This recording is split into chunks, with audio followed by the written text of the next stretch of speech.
के मेवाड़ की मातृभूमि के रक्षा के लिए अनेक वीरों ने बलिदान दिया, जिसमें से एक थे कल्ला राठौड़ और जयमल राठौड़, जिनके बहादुरी का किस्सा सुनकर आपके रोंगटे खड़े हो जाएंगे। इस वीडियो को एंड तक देखना मेरे दोस्तों, क्योंकि इन वीरों का नाम इतिहास के पन्नों में कभी दिखाई नहीं देता है। कल्ला राठौड़ और जयमल राठौड़ यह दोनों काका और भतीजे के नाम से भी प्रसिद्ध है। महाराणा प्रताप ने जयमल को अपना सेनापति नियुक्त किया था। अकबर की सेना ने चित्तौड़गढ़ को चारों ओर से घेर लिया था और अकबर की मुगल सेना से लड़ने के लिए मेवाड़ी वीर किले से बाहर निकलकर हमला करते और शत्रु को हानि पहुंचाकर फिर किले के अंदर जाते, क्योंकि किले को चारों ओर से मुगल सेना ने घेर लिया था। यह कई दिनों तक संघर्ष चलता रहा। क्षत्रिय राजपूतों की संख्या बहुत कम होने लगी थी। तब सेनापति जयमल ने यह निश्चय किया कि हम अंतिम सांस तक युद्ध लड़ेंगे। और फिर एक बार राजपूतों के और मुगलों के बीच बहुत बड़ा युद्ध हुआ, जिसमें सेनापति जयमल राठौड़ के पांव में गोली लगने की वजह से वह बहुत घायल हो गए। युद्ध करने की उनकी तीव्र इच्छा थी,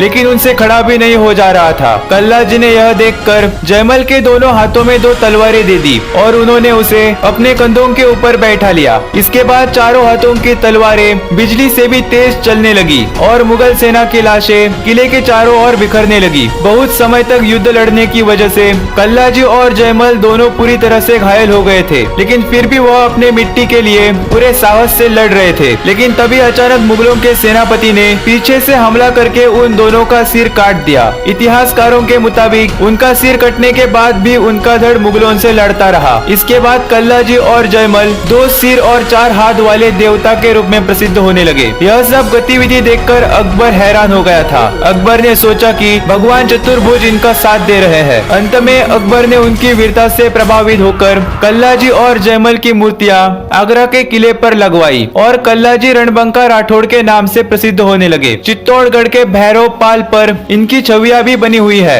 ऐसे वीर योद्धा कल्ला जी और जयमल राठौड़ के अद्भुत साहस और पराक्रम के बारे में आप क्या कहेंगे, हमें कमेंट करके जरूर बताइएगा। और ऐसे वीडियोस देखना आपको पसंद है तो जाते जाते चैनल